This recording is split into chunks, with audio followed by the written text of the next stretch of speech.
KOJC po, nakumbinsi po ako na ito si Pastor Kibuloy ay hindi lamang pang Davao.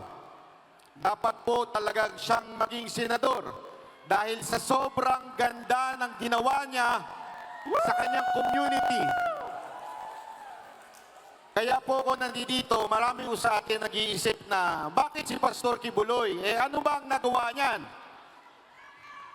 Alam niyo po, si Pastor Kibuloy po ay maraming nagawa, maraming natulungan, hindi lamang po ang mga taga-KOJC, yung kanyang community.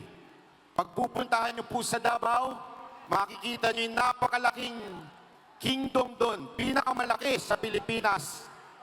Yung kanilang lugar ay nasa Pilipinas na isang third world country, pero first world ang lugar nila. Kung meron po sana tayong picture na may papakita dito, mas maganda. Ayun. Ayan. Ako yan eh. Pangit yan.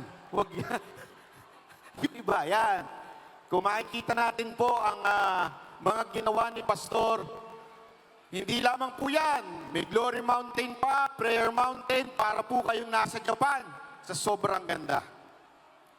Yan o yung sinasabi ng bangag na presidente na masamang tao daw.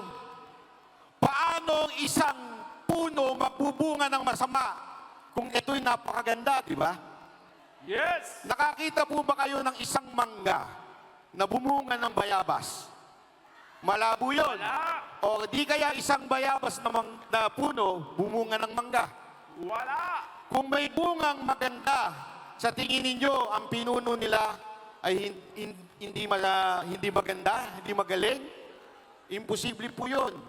Kaya ho maganda ang community ng KOJC dahil po sa magandang pamamahala ni Pastor Kibuloy. Tama!